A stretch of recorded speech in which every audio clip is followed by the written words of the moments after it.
স্বাগত জানাচ্ছি বই কথনের প্রথম আয়োজনে।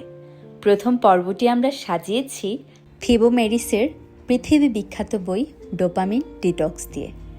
যারা ইন্টারনেটের আজকের দুনিয়ায় কোনো কাজে মনোযোগ বা আগ্রহ পাচ্ছেন না, তাদের জন্য মুশকিল আসান হলো ডোপামিন ডিটক্স। খুবই সংক্ষিপ্ত আর ছোট বইটিতে কী বলতে চাইছেন থিবো মেরিস, আপনি যে কোনো কাজ করতে করতে তা শুনে ফেলতে পারেন। আর তার জন্যই আমাদের এই প্রয়াস। হাজারো মানুষের জীবন বদলে ফেলা এই বইটিতে লেখক কী বলেছেন, চলুন শোনা যাক। প্রাক কথন। আপনি কি কোনো কাজ করতে গড়িমসি করেন? প্রায়শ নিজের ভেতর অস্থিরতা অনুভব করেন এবং এজন্য হাতে থাকা কোনো কাজে ফোকাস করতে পারছেন না? আপনার জীবন ইতিবাচক পরিবর্তন করতে পারে এমন গুরুত্বপূর্ণ লক্ষ্যগুলো আপনাকে আকৃষ্ট করতে পারছে না? যদি তাই হয়, খুব সম্ভবত আপনার প্রয়োজন হতে পারে ডোপামিন ডিটক্স। আজকের এই দুনিয়ায় আমাদেরকে বিক্ষিপ্ত করার উপাদান এত বিস্তৃত যে আমাদের ফোকাস করার বা লক্ষ্যে মনস্থির করার ক্ষমতা অনেক দুষ্প্রাপ্য বস্তু হয়ে গিয়েছে। মনের অজান্তেই আমরা প্রভাবিত হচ্ছি অথবা অস্থির হয়ে পড়ছি। আমাদের গোল বা লক্ষ্য অর্জনের জন্য যখন আমাদের মূল কাজে ফোকাস হবার দরকার, তখন আমরা প্রায়ই দেখতে পাই অপ্রয়োজনীয় অন্য কাজ করার ইচ্ছা আমাদেরকে পেয়ে বসে। আমাদের লক্ষ্য অর্জনের জন্য যেসব করা দরকার তার বদলে আমরা হয় হাঁটতে বেরিয়ে পড়ি অথবা কফি নিয়ে বসি, বা তখনই আমাদের ইমেলগুলো চেক করবার কথা অথবা ফাইলগুলো সাজানোর কথা মনে পড়ে যায়। আমাদের যা একান্তভাবে সে সময় করা দরকার ছিল সেটা ছাড়া বাকি সব কিছু করাকে আমাদের চমৎকার আইডিয়া বলে মনে হয়। প্রতিদিন এই একই ধারা চলতে থাকার কারণে আমাদের জন্য যা সবচেয়ে বড় লক্ষ্য বা আজীবন দেখে আসা স্বপ্ন ছিল, সেটি হাত ফসকে যেতে থাকে। আমরা যতটুকুর যোগ্য তার চেয়ে অনেক কম অর্জন করি, যতটুকু দরকার তার চেয়ে অনেক কম পারফর্ম করতে পারি। ভেতর থেকে আমরা এই অবস্থাটা বুঝতে পারি এবং আমাদের আত্মসম্মান ক্ষয়ে যেতে থাকে।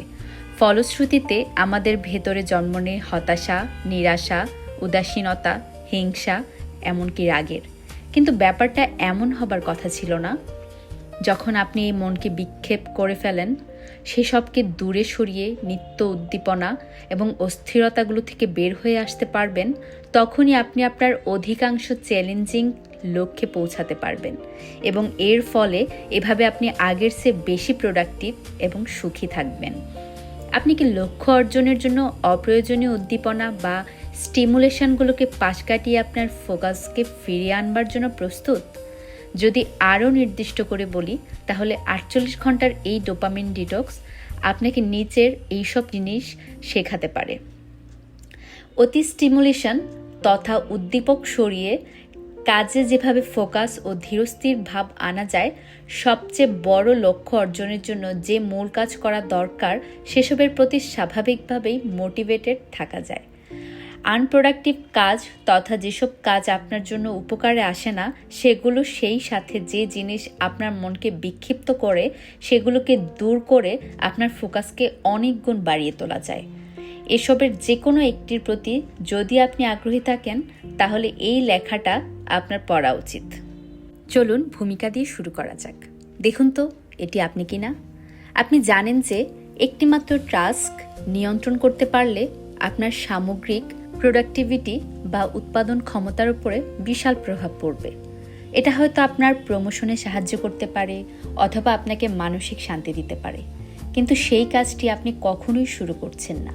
আপনার লক্ষ্য অর্জনের কাজ শুরু করার বদলে সকালে প্রথম কাজ হিসেবে ইমেল চেক করছেন, বা স্টক পোর্টফোলিও দেখছেন, ফেসবুক নিউজ ফিড স্ক্রল করছেন।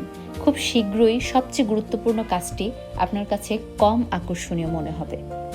আপনি নিজেকে বলবেন, আর এক কাপ কফি খেয়ে নিই, বা ইউটিউবে আর একটি মাত্র ভিডিও দেখে নিই। কিন্তু আপনার গুরুত্বপূর্ণ কাজ শুরু করতে যত দেরি করতে থাকবেন, এটা শুরু করা তত কঠিন হতে থাকবে। আপনার আর আপনার কাজের মাঝে একটা অদৃশ্য মানসিক বাধা চলে আসবে। সেটা জয় করা আপনার জন্য প্রায় অসম্ভব হয়ে পড়বে। আপনার কি কখনো এমন অনুভূতি হয়েছে? যদি এমন হয়, তাহলে এই বই পড়ে আপনি উপকৃত হতে পারেন। এখানে আমরা সহজ মেথড বা পদ্ধতির কথা তুলে ধরব, যেখানে আপনাকে বিক্ষিপ্তকারী উপাদানগুলো সরিয়ে আপনার মূল টাস্ক বা কাজকে সহজে সম্পন্ন করতে এই মেথড ব্যবহার করতে পারেন। আপনি কি এই চ্যালেঞ্জ নিতে চান? প্রথম পার্ট, ডোপামিন এবং এর কাজ। আমরা ব্যাখ্যা করব ডোপামিন আসলে কি এবং কিভাবে কাজ করে। আপনি কেন আপনার ফোন চেক করা, সোশ্যাল মিডিয়ার উপর প্রতি এত আসক্তি কিংবা একটার পর একটা ভিডিও দেখা থেকে নিজেকে আটকে রাখতে পারেন না। এই অংশ পড়ার পর আপনার কাছে স্পষ্ট হবে। দ্বিতীয় পার্ট, সমস্যা। আমরা দেখব আজকের দিনে ডোপামিন কিভাবে সমস্যা হয়ে গেল। আবিষ্কার করবেন কিভাবে ডোপামিন ট্রান্সমিটার ছিনতাই হয়ে যায় এবং বড় বাধার সৃষ্টি করতে পারে। তৃতীয় পার্ট, ডিটক্সের উপকারিতা। যে কারণে ডিটক্স উপকারী তার সবগুলো কারণ পুনর্মূল্যায়ন করে দেখব। ডোপামিনের ব্যাপারে কিছু প্রচলিত ভুল ধারণা নিয়েও আলোচনা করব। চতুর্থ পার্ট, সফল ডিটক্সের জন্য 3 স্টেপ মেথড। 3টি সহজ ধাপের মাধ্যমে কিভাবে কার্যকর ডোপামিন ডিটক্স কাজে লাগাবেন সেটা নিয়ে আমরা বিশদভাবে কথা বলবো। পঞ্চম পার্ট, কাজ সম্পন্ন করা। আমাদের চেষ্টা থাকবে আপনাকে কাজে ফিরিয়ে আনার। এই অংশে আপনি শিখবেন কিভাবে আপনার পুরো দিনের প্ল্যান সাজাবেন এবং বিক্ষেপকারী উপাদানগুলো থেকে মুক্ত থেকে কাজে ফোকাস হবেন। ষষ্ঠ পার্ট, ডোপামিন ক্ষরণ এড়িয়ে চলা। আমরা কিছু সহজ উপায় এবং টেকনিকের কথা বলবো, যেটা আপনাকে অতিরিক্ত উদ্দীপনা থেকে সরিয়ে দীর্ঘ সময় ধরে মূল কাজে ফোকাস রাখতে সাহায্য করবে। তাহলে শুরু করা যাক। পার্ট 1, ডোপামিন এবং এটি যেভাবে কাজ করে। আপনি আগেও ডোপামিনের নাম শুনে থাকতে পারেন এবং এর ব্যাপারে একটা আবছা ধারণা আপনার থাকাও অস্বাভাবিক নয়। এই অংশে আমরা বিস্তারিতভাবে ডোপামিনের ব্যাপারে বলবো। ডোপামিন এক ধরনের নিউরোট্রান্সমিটার, অর্থাৎ মস্তিষ্ক থেকে বের হওয়া এক বিশেষ বস্তু। যখন কেউ যৌন সম্পর্ক স্থাপন করে অথবা সুস্বাদু খাবার খায়, তখন এই ডোপামিন ক্ষরণ হয়। উত্তেজনাকর পুরস্কার পাবার প্রত্যাশা ডোপামিনই তৈরি করে, আমাদের কাজ করতে উদ্বুদ্ধ করে। এটাকে বলা যায় এক ধরনের শক্তি, যেটা আমাদের কাজ করায়। বলা যায় এটা একটা অতি দরকারি নিউরোট্রান্সমিটার, যেটা আমাদেরকে টিকিয়ে থাকতে, আমাদের সন্তান উৎপাদনের ধারা বজায় রাখতে সহায়তা করে। খুব সম্ভবত আপনি যে আজ টিকে আছি সেটার অন্যতম প্রধান কারণ ডোপামিন। অন্যদিকে অনেকে ধারণা করে ডোপামিন আসলে আনন্দদায়ী কোনো কেমিক্যাল নয়। এটা শুধুমাত্র কোনো ঘটনার জন্য ডোপামিন ক্ষরণ মানে আমরা যে এটার জন্য আনন্দ পাই, ব্যাপারটা এমন নয়। বস্তুত যদি আপনি গভীরভাবে দেখেন, আপনার খেয়াল হবে যখন আপনি আশাতীত ফলাফল পেয়ে যাবেন, আপনার সহসা নিজেকে খালি আর অপূর্ণ মনে হবে। আসল সত্য হচ্ছে, আপনি যে পূর্ণতার পেছনে ছুটছেন, কোনো পরিমাণ উদ্দীপনাই সেটির জন্য যথেষ্ট নয়। যদিও আমাদের অধিকাংশই সার্বক্ষণিকভাবেই উদ্দীপ্ত থাকি এবং অন্য কোনো উৎস খুঁজতে থাকি যেটা ডোপামিনের নিঃসরণ ঘটাতে পারে। আমাদের মনে হতে থাকে আমরা আরও বেশি চাই, আর কখনোই আমরা সন্তুষ্ট নই। যত আমরা স্টিমুলেশন বা উদ্দীপনার পিছনে ছুটি, তত এই ব্যাপারটা খারাপ হতে থাকে। এখন আপনি আপনার নিজের জীবনের দিকে তাকান। আপনি কিসে আসক্ত? আপনার জীবনে কোনটা কাম্য? আপনার স্টিমুলেশনের প্রধান উৎস কি? এসব জিনিস কি আসলে আপনাকে সুখী করতে পারছে? এই প্রশ্নগুলো যদি আপনি বিবেচনা করেন, আপনি দেখবেন কিছু অতি উদ্দীপক কাজ, ভিডিও গেম দেখা, সোশ্যাল মিডিয়ায় নিজেকে নিমজ্জিত রাখা অথবা ইমেল দেখা আপনাকে আসক্ত করে রেখেছে। যখন আপনি এসব কাজ করতে থাকবেন, তখন আপনি আত্মনিয়ন্ত্রণ হারাতে থাকবেন। আপনি আরও বেশি উদ্দীপনা তথা স্টিমুলেশন চাইবেন। যদিও এসব কিছুই আপনাকে আসল আনন্দ অথবা সন্তুষ্টি দিতে পারবে না, তবুও আপনি এই কাজগুলো ক্রমাগত করতে থাকবেন। আদতে আপনার পরবর্তী ডোপামিন নিঃসরণের রসদ দরকার, তাই নয় কি? এরকম উদ্দীপনাযুক্ত পরিস্থিতিতে যেসব কাজ অতিরিক্ত মনোনিবেশ দরকার, সেসব কাজ করা কঠিনতর হয়ে পড়ে। ফলশ্রুতিতে আপনি গড়িমসি করা শুরু করবেন। আপনার যে বই লেখা শুরুর পরিকল্পনা ছিল, আপনি তা পেছাতে থাকবেন। যে নতুন উদ্যোগ আপনার নেবার কথা ছিল, আপনি তা সরিয়ে রাখবেন। অথবা আপনার দায়িত্বপ্রাপ্ত আসল প্রজেক্ট আপনি পিছিয়ে দেবেন। মূল কথায়, বিবর্তন ডোপামিনের প্রেক্ষাপট বিবেচনা করলে নিজ প্রজাতির সংখ্যা বৃদ্ধি অথবা নিজে টিকে থাকার তাগিদে যেসব কাজ আপনাকে পুরস্কৃত হবার অনুভূতি দেবে, ডোপামিনের ভূমিকা আপনাকে সেসব কাজের জন্য প্রতিনিয়ত উৎসাহ দিয়ে যাওয়া। এটাই আসলে ডোপামিনের মূল কাজ। দুর্ভাগ্যবশত আজকের দুনিয়ায় এ পদ্ধতির ছিনতাই করা হয়েছে। ফলশ্রুতিতে অনেক অনিচ্ছাকৃত পরিণতির সৃষ্টি হচ্ছে, যেসব নিয়ে আমরা পরবর্তী সেশনে আলোচনা করব। Action step. অ্যাকশন গাইড ব্যবহার করে নিচের প্রশ্নগুলোর উত্তর দিন। আপনি কোন সব বিষয়ে আসক্ত? স্টিমুলেশন তথা আপনার উদ্দীপনার মূল উৎস কী? এসব কি আসলে আপনাকে সুখী করে? পার্ট 2, সমস্যা। বিবর্তন অনুযায়ী ডোপামিন যে ভূমিকা রাখে তা আমরা আগের অংশে দেখলাম। এই অংশে আমরা দেখব এই নিউরোট্রান্সমিটার কেন ছিনতাই হয়ে যাচ্ছে। পাশাপাশি আজকের সমাজে ডোপামিনের এই ফাঁদ থেকে সুরক্ষা পাবার জন্য আপনি যা করতে পারেন। নিউরোট্রান্সমিটার আমরা আরও চাই। ডোপামিনকে আপনি এমন একটা অণু ভেবে নিতে পারেন যেটা আপনার আরও পেতে ইচ্ছে করবে। এর কারণ যেসব পরিবেশ বা কাজ আপনার মস্তিষ্কে ডোপামিনের নিঃসরণ ঘটায়, আপনি চাইবেন পরবর্তী নিঃসরণ কখন ঘটবে। বস্তুত এই যে নিজের মাঝে ডোপামিনের ক্ষরণ ঘটানোর কৌশল আরও অনেক আসক্তির ক্ষেত্রেও প্রযোজ্য। মাদকাসক্ত মানুষেরা মাদক গ্রহণ বা মাদক সেবনের মাধ্যমে ক্রমাগত ডোপামিনের নিঃসরণ ঘটাতে থাকে। এতে আসলে তাদের এসব উদ্দীপকের প্রতি টলারেন্স বা সহ্য ক্ষমতা বাড়তে থাকে। ফলস্বরূপ আগের মতো অভিজ্ঞতা বা স্বাদ পেতে তাদের বেশি উদ্দীপনা বা মাদকের দরকার হয়। যাই হোক, আসক্তি কেবলমাত্র মাদক বা মদের মধ্যে সীমাবদ্ধ নয়। সত্যি বলতে অনেক কাজে আসক্তি ঘটতে পারে, যেমন জুয়া, শপিং, ভিডিও গেম, কাজ, সেক্স, স্মৃতি রোমন্থন, অনুশীলন। আপনার এর মাঝে কোনটা? আপনি বর্তমানে কি কোনো কিছুতে আসক্ত? যদি সারাদিনে এমন একটি কাজ যেটা ছাড়া আপনি থাকতে পারেন না, তার মানে দাঁড়ায় আপনি সেই কাজে কিছুটা হলেও আসক্ত। সৌভাগ্যক্রমে আমরা কিছু পরেই দেখতে পাবো, আমরা প্রতিদিন যেসব স্টিমুলেশন বা উদ্দীপনা পাই সেসবের পরিমাণ কমানোর অনেক রাস্তা আছে, এবং যদি আমরা এসব উদ্দীপকের মুখোমুখি হওয়া কমাতে পারি, প্রাকৃতিকভাবে আমাদের ফোকাস বাড়বে, উৎপাদনশীলতাও বাড়বে। এখন চলুন দেখি আজকের এই দুনিয়ায় কিভাবে ডোপামিন নিউরোট্রান্সমিটারকে ছিনতাই করা হচ্ছে। গুরুত্বপূর্ণ হচ্ছে আপনি আবার কিভাবে নির্দিষ্ট কাজের মাধ্যমে নিয়ন্ত্রণ ফিরিয়ে আনবেন। চলুন ব্যাপারটা দেখে আসি। Action step. অ্যাকশন গাইড ব্যবহার করে একটা পূর্বের অভিজ্ঞতা লিখুন যেটা আপনি বন্ধ করতে পারছিলেন না। এমনকি কোনো কাজ ছিল যে আপনাকে পুরো একটি দিন সেটা থেকে দূরে থাকতে পারতেন না, সেটাও লিখে ফেলুন। আপনার ডোপামিন নিউরোট্রান্সমিটার ছিনতাই হয়ে যাচ্ছে। আপনার ফোকাস আপনার একটি দুষ্প্রাপ্য সম্পদ, যে কারণে বিপণন ব্যবসায়ীরা আপনার মনোযোগ আকর্ষণের জন্য শত শত কোটি টাকা ডলার খরচ করতেও পিছপা হচ্ছে না। আপনাকে ধরে রাখতে অসংখ্য অ্যাপ সেভাবেই ডিজাইন করা হচ্ছে।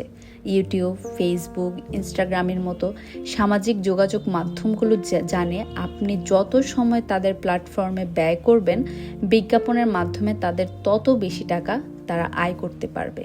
বস্তুত তাদের সবচেয়ে আধুনিক আবিষ্কারগুলোর মধ্যে অন্যতম হচ্ছে নোটিফিকেশনের ব্যবহার। ভেবে দেখুন তো, কতবার আপনি শুধু মোবাইল স্ক্রিনের নোটিফিকেশন ভেসে উঠতে দেখে কোনো একটি অ্যাপ খুলেছেন এবং অবচেতনভাবে আপনি কত সময় নষ্ট করেছেন। এটি যদি বছরে শত শত ঘন্টার বেশিও হয় তাও আমি অবাক হব না। আর ধন্যবাদ দিই সেই সব অত্যাধুনিক অ্যালগরিদম যা ব্যবহার করে কোম্পানিগুলো আমাদেরকে আগের চেয়ে আরও ভালোভাবে ধরে রেখেছে। যে কোনো স্বাভাবিক বইয়ের দোকানের চেয়ে অ্যামাজনের বই সুপারিশ করার পদ্ধতি বেশি নিখুঁত এবং বিস্তৃত। একইভাবে ইউটিউবের সাজেশনগুলো ব্যাপকভাবে কাস্টমাইজড। ফেসবুক ব্যবহারকারীদের উপর গবেষণা করে বানানো অ্যালগরিদম নিশ্চিতভাবে আপনাকে অবাক করবে। উদাহরণস্বরূপ এই পরীক্ষাটা চালিয়ে দেখতে পারেন। আপনার ফেসবুকের নিউজ ফিডে যান, কিছু একই বিষয়ের উপর ভিডিও দেখুন এবং দেখুন পরে কি হয়। আমি একদিন বাস্কেটবলের উপর একটা ভিডিও দেখছিলাম, সাথে সাথেই আমি আরেকটা ভিডিও দেখার সুপারিশ পেলাম, সেটাও দেখে ফেললাম, তারপরে আরেকটা দেখলাম, এভাবে চলতেই থাকলো। এখন এই অত্যাধুনিক অ্যালগোরিদম তৈরির কিছু সুবিধা অসুবিধা রয়েছে। ইতিবাচকভাবে বললে আপনি আসলে কি দেখতে চান তা খুঁজে বের করা সহজ। নেতিবাচকভাবে বললে এটা আপনাকে কখনো শেষ না হওয়া লুপ বা প্যাচের মাঝে ফেলে দেয়, ফলে একটার পর একটা ভিডিও দেখতে থাকেন। এ অর্থে তথ্য খোঁজা বা ভালোবাসার মানুষদের সাথে যোগাযোগের জন্য ইন্টারনেট ব্যবহারের পরিবর্তে এই ইন্টারনেটই আপনাকে ব্যবহার করতে থাকে। এর মাধ্যমে এটা আপনার ফোকাস বা মনোযোগ ছিনতাই করে, আপনাকে অনুৎপাদনশীল বানায়, পরিণামে আপনার মাঝে ভর করে অস্থিরতা। আপনার মস্তিষ্ক যে ছিনতাই হচ্ছে এর সবচেয়ে বড় উদাহরণ সামাজিক যোগাযোগ মাধ্যমগুলোর এই নোটিফিকেশন। যখন আপনি কোনো নোটিফিকেশন দেখেন কোনো পুরস্কার পাবার আশার মতো, আপনি সেটা খতিয়ে দেখতে যান আর ক্লিক করেন। এই ব্যাপারটা আপনার মস্তিষ্কে ডোপামিনের ক্ষরণ ঘটায়। যাই হোক, এটা আপনাকে আনন্দিত করে না বা সন্তুষ্ট করতে পারে না, বেশিক্ষণের জন্য তো নয়। মনে রাখবেন, ডোপামিন কোনো আনন্দ রসায়ন নয়, এটা কেবল একটা নিউরো ট্রান্সমিটার। যখন কেউ আনন্দ পাওয়ার আশায় বসে থাকে তখন এটা কার্যকর হয় এবং এই আনন্দ সাময়িক। নিচে আরও কিছু উদাহরণ দেওয়া হলো যেখানে আপনি দেখবেন আপনার এই নিউরো ট্রান্সমিটারকে ছিনতাই করা হচ্ছে। যখন আপনি আপনার মোবাইল মেইল চেক করেন, আপনার একটা পুরস্কার পাবার মতো অনুভূতি জন্মায়। আপনি আশায় থাকেন কোনো আনন্দের সংবাদের অথবা কোনো বন্ধুর কাছ থেকে কোনো মেসেজের।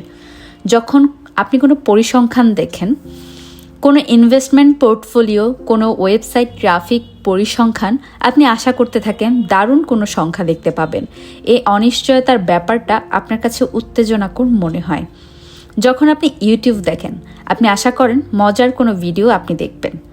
যখন আপনি সামাজিক যোগাযোগ মাধ্যম দেখেন, ফেসবুক, টুইটার, ইনস্টাগ্রামের মাঝে আপনি আশা করেন কোনো পুরস্কারের মতো অনুভূতি দেয় এমন কিছু, যেমন আপনার পোস্টে লাইক, কমেন্ট, আপনার কোনো বন্ধুর কাছ থেকে কোনো মেসেজ অথবা মজার কোনো বিষয়ের উপরের কোনো একটি কাজে আপনি নিমজ্জ থাকেন।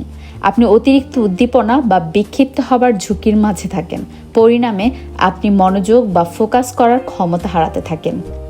যারা কিছুদিন ইন্টারনেট বা সোশ্যাল মিডিয়া থেকে সরে থাকতে পারে তারা বুঝতে পারেন এসব কী পরিমাণ সময় নষ্ট করে বা ফোকাস নষ্ট করে। আপনার কি মনে হয় আপনি কিভাবে নিজের ডোপামিন নিউরো ট্রান্সমিটারকে ছিনতাই হতে দিচ্ছেন? খাবারের ক্ষুধা। খাবারের সন্ধানে শিকার করতে বের হওয়া আমাদের তৎপর করে তোলার অন্যতম চালিকা শক্তি ছিল। ক্ষুধা, তার পাশাপাশি খাবারকে পুরস্কার হিসেবে পাওয়া আমাদেরকে কাজ করতে উৎসাহিত করত। পুষ্টিকর, সুস্বাদু এবং বিশেষ করে চিনিযুক্ত খাবার আমাদেরকে সবচেয়ে বেশি আনন্দ দেয়। পটসড্যাম, জার্মানির ইনস্টিটিউট অফ হিউম্যান নিউট্রিশনের অধ্যাপক সুসানে ক্লজের মতো মিষ্টি খাবারের প্রতি আমাদের এই আকর্ষণ একেবারেই সহজাত। চিনি ডোপামিনের ক্ষরণ ঘটায় আর আমাদেরকে ভালো অনুভব করায়। তিনি লিখেছেন, গবেষণায় দেখা গেছে চিনি ও ফ্যাটের সমন্বয় মস্তিষ্কের পুরস্কারজনিত কার্যক্রমকে উদ্দীপ্ত করে তোলে। কাজেই আমরা যে প্রতিদিনের সুগার ও ফ্যাট খাবার গ্রহণ করতে পছন্দ করি এটা অবাক করার মতো কিছু না, তাই নয় কি? যাই হোক, আজকাল আমরা বিভিন্ন ধরনের পরিবেশে বসবাস করি। যদিও আমাদের এখনও খাদ্যের দরকার, কিন্তু আমাদের পূর্বপুরুষেরা খাবারের সন্ধানে বের হওয়ার জন্য যে তাগিদ অনুভব করত তা এখন অবান্তর। আমরা খুব সহজেই আমাদের পাশের সুপারমার্কেট বা বাজার থেকে যা দরকার তা নিতে পারি। এটার জন্য খুব বেশি পরিশ্রমের দরকার পড়ে না। আমাদের অধিকাংশের জন্যই যথেষ্ট খাবার রয়েছে, কিন্তু আমাদের জৈবিক নিয়ম পূর্বপুরুষদের মতো রয়ে গেছে। সমৃদ্ধ কোনো খাবার সামনে দেখলে এই খাবার পুরস্কার হিসেবে পাবার আনন্দ বা প্রত্যাশা আমাদের মাঝে জেগে ওঠে। ঠিক এখানটাতেই ফুড ইন্ডাস্ট্রি বা খাদ্য শিল্প এগিয়ে আসে। এই শিল্পে বিপণনকারীরা দেদারসে খরচ করে যেন আমরা তাদের পণ্য কিনি। তারা এটা আবিষ্কার করে বের করেছে যে কোনো খাবারে চিনি মিশালে তা খাবারকে সুস্বাদু করার পাশাপাশি আকর্ষণ জাগাতে সক্ষম। এই কারণে যে কোনো প্রক্রিয়াজাত খাবারের উপাদান দেখলে আপনি সেখানে চিনির উপস্থিতি খুঁজে পাবেন। যাই হোক, চিনি কতটুকু আসক্তিকর এটা নিয়ে বিতর্ক আছে। আপনি কোথাও পড়তে পারেন এটা কোকেনের মতো আসক্তিকর, আসলে তেমনটা নয়। সান ফ্রান্সিসকো ক্যালিফোর্নিয়া বিশ্ববিদ্যালয়ের শিশু বিভাগের অধ্যাপক রবার্ট লাস্টিং জানান, চিনি আসক্তিকর, কিন্তু এটা বড়জোর নিকোটিনের সমান, হিরোইনের মতো নয়। ক্যামব্রিজ বিশ্ববিদ্যালয়ের সাইকিয়াট্রিস্ট জিয়াউদ্দিন বলেন, মস্তিষ্কের পুরস্কার সিস্টেম আর যে সার্কিট আমাদের খাদ্য ব্যবহার নিয়ন্ত্রণ করে সেটা মাদক গ্রহণের ক্ষেত্রেও একই রকমভাবে কাজ করে। কিন্তু চিনির বদলে মাদক এই সিস্টেমটা ছিনতাই করে আর স্বাভাবিক নিয়ন্ত্রণ বন্ধ করে দেয়। কিংস কলেজ লন্ডনের পুষ্টি ও খাদ্যাভ্যাস বিভাগের ইমেরিটাস অধ্যাপক টম স্যান্ডার্স জানান, চিনি মাদকের মতো আসক্তিকর, এটা অযৌক্তিক।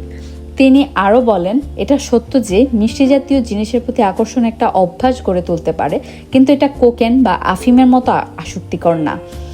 যখন কেউ চিনি বন্ধ করে তখন এইসব ড্রাগ বন্ধ করলে যে লক্ষণ দেখা যায় তেমনটা ঘটে না। উপসংহারে বলা যায়, চিনি ও চর্বির প্রতি মানুষের আকর্ষণ সহজাত ও স্বাভাবিক। আমরা এটার প্রতি আসক্ত না হলেও নিজের তাগিদেই এসব ব্যবহার করে, বিশেষ করে চিনির উপর নির্ভরশীলতা কমানো দরকার। ডোপামিন ও এর সার্বক্ষণিক উদ্দীপনা আপনার দীর্ঘস্থায়ী চিন্তা করার ক্ষমতাকে নষ্ট করতে পারে। গবেষণায় দেখা যায়, সাফল্য নিয়ে যারা ভবিষ্যদ্বাণী করতে সক্ষম তারা আসলে দীর্ঘস্থায়ী চিন্তা করে। যেসব মানুষ তারা ভবিষ্যতে কোথায় নিজেকে দেখতে চায় বারবার এই ব্যাপারটাকে ফোকাস করে, তারা বর্তমানেই ভালো সিদ্ধান্ত নিতে পারে। তাদের প্রবণতা থাকে অন্যদের চেয়ে বেশি স্বাস্থ্যকর খাবার গ্রহণের, প্রোডাক্টিভ কাজ করার এবং টাকা সঞ্চয় ও বিনিয়োগের। সাফল্য নিয়ে ব্যাপক গবেষণা শেষে হার্ভার্ড বিশ্ববিদ্যালয়ের ডক্টর এডওয়ার্ড সিদ্ধান্তে আসেন, অর্থনৈতিক ও ব্যক্তিগত সাফল্যের সবচেয়ে গুরুত্বপূর্ণ নির্ধারক হচ্ছে দীর্ঘস্থায়ী দৃষ্টিভঙ্গি। তিনি এই দীর্ঘস্থায়ীকে এমনভাবে সংজ্ঞায়িত করেন যে এটা একটা ব্যক্তিগত সামর্থ্য যে ভবিষ্যতের অনেক বছরের চিন্তা করে বর্তমানে সিদ্ধান্ত গ্রহণ করতে পারে। দুর্ভাগ্যজনক ব্যাপার, আজকের যুগে দীর্ঘস্থায়ী লক্ষ্যের জন্য মনোযোগী হওয়া কোনো সহজ কর্তৃত্ব নয়। অনেক বাহ্যিক ব্যাপার আছে যা আমাদের স্বল্প সময় চিন্তার জন্য বাধ্য করে এবং অল্পতেই পরিতৃপ্ত করে ফেলে। যদিও আমরা জানি আমাদের কি করতে হবে, তবু আমরা ব্যর্থ হই। যেমন, আমাদের স্বাস্থ্যকর খাবার খেতে হবে জানা সত্ত্বেও অনিয়ন্ত্রিতভাবে আমরা মিষ্টি অথবা চিনিযুক্ত পানীয় খেয়ে ফেলি। আমাদের পড়তে হবে জানা সত্ত্বেও আমরা আরেকটা নেটফ্লিক্সের সিরিজ দেখার নামে গড়িমসি করি। আমরা জানি এক্সারসাইজ করলে আমাদের কি উপকার হবে, এর বদলে আমরা বসে থাকতে অথবা সোশ্যাল মিডিয়াতে বন্ধুর সাথে চ্যাট করি।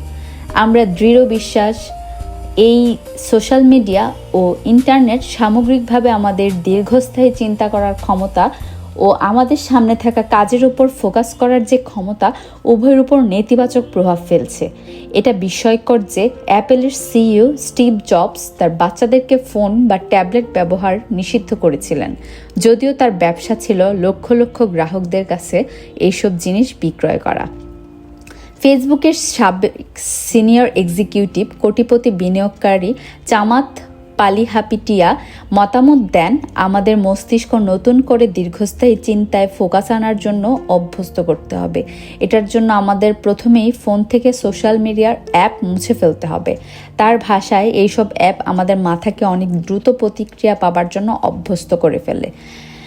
লাইক, কমেন্ট, মেসেজের রিপ্লাই, এসবের মতো সার্বক্ষণিক ফিডব্যাক পেতে পেতে আমরা আশা করি আমরা যেটাই করি না কেন তার দ্রুত ফল পাবো।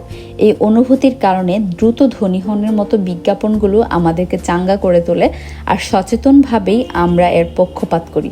যেমন, আমরা শুধু ধনীদের কথা শুনি, সবচেয়ে সফল ইউটিউবারের কথা শুনি, কিন্তু যে ব্যর্থ হয়েছে তার কথা শুনি না। বেশি বেশি স্টিমুলেশনের চাহিদার কারণে আমাদের ফোকাস স্বল্প সময়ের জন্য প্রস্তুত হয়, আমাদের দৃষ্টিভঙ্গিরও বিকৃতি ঘটে। এসব কারণে আমাদের একটা ভুল মানসিক কাঠামো দাঁড়ায়, যেমন সাফল্য সহজে আরও দ্রুত আসা উচিত, আমার টাকা কমাতে অথবা ওজন কমাতে কঠোর পরিশ্রমের দরকার নেই। আদতে এসব ভ্রান্ত ধারণা আমাদের বাস্তব দর্শন ও সময়ের দৃষ্টিভঙ্গি নষ্ট করে। রাতারাতি সাফল্য পাওয়া মানুষের দেখে আমাদের হিংসা হতে পারে, বিখ্যাত ইউটিউবারদের উপর আমাদের বিরক্তি ধরে যেতে পারে। আমরা নিজেদেরকে সামর্থ্যকে অপর্যাপ্ত ভাবতে শুরু করি। এসব আমাদেরকে ভাবায় হয়তো আমি যথেষ্ট ভালো নই, স্মার্ট নই, শৃঙ্খলাবদ্ধ নই। আমরা ভাবি এই ঘাটতি পূরণের জন্য আমাদেরকে আরও তাড়াহুড়া করতে হবে, না হলে আমি সুযোগ হারাবো। আমাকে সেই গোপন রহস্য খুঁজে বের করতে হবে যা আমাকে সফল বানাবে। আর এই উগ্র প্রতিযোগিতায় আমরা সবচেয়ে গুরুত্বপূর্ণ জিনিস ভুলে যাই, ধৈর্য। সারাদিন মোটিভেশন ভিডিও দেখা আপনার লক্ষ্যে পৌঁছাতে সাহায্য করবে না, কিন্তু প্রতিদিন একটু একটু করে কাজ করা আপনাকে লক্ষ্যে নিয়ে যাবে। শান্ত থেকে আপনার সামনে যে কাজ আছে এটার উপর ফোকাস করুন, আপনি লক্ষ্যে যেতে পারবেন। ব্যাপার হচ্ছে আপনার ব্যক্তিগত বা পেশাগত জীবনের দীর্ঘস্থায়ী সাফল্যের জন্য অবশ্যই আপনার মনোযোগের উপর নিয়ন্ত্রণ ফিরিয়ে আনতে হবে। পাশাপাশি মস্তিষ্ককে দীর্ঘস্থায়ী জিনিসে ফোকাস করার জন্য ব্যবহার করা শিখতে হবে। এটা করার জন্য অতি উচ্চমাত্রার উদ্দীপক কাজকর্ম থেকে আপনার দূরে সরে থাকতে হবে। এখানে দীর্ঘস্থায়ী চিন্তার একটা আদর্শ চিত্র দেখাচ্ছি। পৃথিবীর তৃতীয় বৃহত্তম কোম্পানিটির নাম অ্যামাজন। এটি প্রতিষ্ঠিত হয় 1994 সালে, কিন্তু প্রথমবারের মতো লাভজনক বছর হবার জন্য এটিকে অপেক্ষা করতে হয় 2003 সাল পর্যন্ত। এই বছর অ্যামাজনের মোট লাভ হয় $35 মিলিয়ন, ঠিক আগের বছর যেটি লোকসান করেছিল $149 মিলিয়ন। এখন এর প্রতিষ্ঠাতা জেফ বেজোস হয়তো আগেই লাভ করতে পারতেন, কিন্তু এর পরিবর্তে তিনি এই প্রতিষ্ঠানকে একটা শক্ত ভিত্তি দিতে পুনরায় বিনিয়োগ করেন, যেন দশকের পর দশক এটি টিকে থাকে। আপনার ব্যক্তিগত ও পেশাগত জীবনে এমন কাজ করতে আমি উৎসাহ দিতে চাই। সাফল্যের ভিত্তিতে একটার পর একটা ইট গাঁথুন, এমনভাবে ভিত বানান যেন কোনো বাধা বা বিপত্তিতে এটা ধসে না পড়ে। মনে রাখবেন, দীর্ঘস্থায়ী চিন্তা ভাবনাই আপনার লক্ষ্য অর্জনের গোপন রহস্য। এরই সাথে শেষ হলো আমাদের ডোপামিন ডিটক্স বইয়ের প্রথম পর্ব। আমরা বইটিকে 2টি পর্বে ভাগ করেছি। দ্বিতীয় পর্বটি শোনার জন্য আমাদের সাথেই থাকুন এবং এই ভিডিওটি আপনার আশেপাশের মানুষকে শেয়ার দিন, যেন তারা তাদের জীবনের লক্ষ্য অর্জনে সফল হয়। ধন্যবাদ।